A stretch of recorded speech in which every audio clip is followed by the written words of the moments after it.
இந்த ப்ராப்ளம் பாருங்கள், பாஸ் பண்ணி ப்ராப்ளமை ஃபுல்லாக நல்லா படிச்சுக்கோங்க. ஸோ இதில் என்ன கொடுத்துருக்காங்கன்னா, இப்படி இன்க்ளைண்டாக ஒரு ஃபோர்ஸ் கொடுத்துருக்காங்க. அதில் கண்டிப்பாக இப்படி கொடுக்கும்போது அது ரிட்டார்ட் ஆகும். இந்த பிளாக்கை நிப்பாட்ட ட்ரை பண்ணுவோம். பட் அதான் நான் ஸ்ட்ரெயிட்டாக நிப்பாட்டாமல் அது ஒரு காம்பனண்ட்டாக ஸ்பிட் ஆகும். அப்போ நான் என்ன பண்ணுறேன்னா, இதோட ஒரு காம்பனண்ட் எடுக்கிறேன், வெர்டிக்கலாக ஒரு காம்பனண்ட் எடுக்கிறேன். ஓகேவா? This is theta and this is 90க்கு ஆப்போசிட்டில் ஹைப்போ. அப்போ இது என்ன வரும்னு பார்த்தீங்கன்னா, டவுன்வர்டில் எஃப் சைன் தீட்டான்னு வரும்.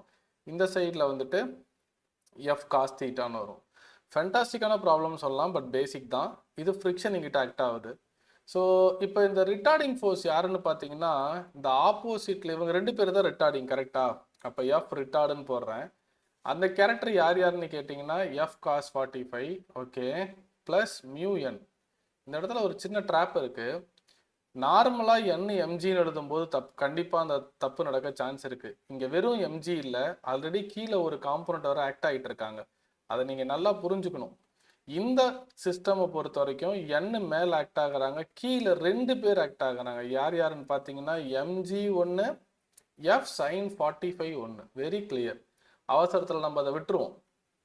அப்போ F cos theta plus mu of MG plus F sine 45. So இது எல்லாம் மியூ கொடுத்துருக்காங்களா? கொடுத்துருக்காங்க. ஆமாம், 0.5.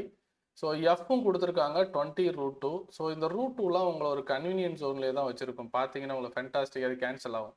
ப்ளஸ் மியூ என்னன்னு பார்த்தீங்கன்னா 0.5. எம் எவ்வளோ? 5 இன்ட்டு கிராவிட்டியை 10 எடுத்துக்க சொல்லியிருக்காங்க. எஃப் வந்துட்டு சாரி இன்ட்டு போடக்கூடாது, it's a big mistake. Plus and 20√2 sine 45யும் 1/√2. ஸோ இதெல்லாமே கேன்சல் பண்ணிட்டோம்.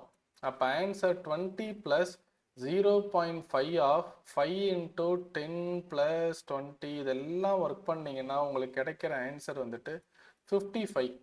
ஓகே, இப்போ நான் ஆக்சலரேஷன் கண்டுபிடிக்க போகிறேன். ஏ ரிட்டார்டேஷன், சரியா? அதான் நிப்பாட்ட ட்ரை பண்ணுறது. 55/m எவ்வளவு? 5. அப்போ ரிட்டார்டேஷன் பார்த்தீங்கன்னா 11 மீட்டர்/செகண்ட் ஸ்கொயர். Okay, super. ஆக்சுவலாக ரைட் சைடில் இருக்கிறது வெலாசிட்டி. ஸோ 3 செகண்ட்ஸ்க்கு அப்புறம் அதில் வெலாசிட்டி என்னன்னு கேட்குறாங்க. v = u + at. Okay, v = u என்ன? 33 ப்ளஸ் ரிட்டார்டேஷனுக்கு மைனஸ் போட்டுருணும், 11 இன்ட்டு 3. பிளாக் நின்றுமா? அப்போது கரெக்டாக தான் போடுறேன்னா? ஆமாம், 3 செகண்ட்ஸ்க்கு அப்புறம் பிளாக்கோட velocity 0. 33 - 33 0 sir, confirm. What it is 100% right, எதுவும் தப்பு இல்லை.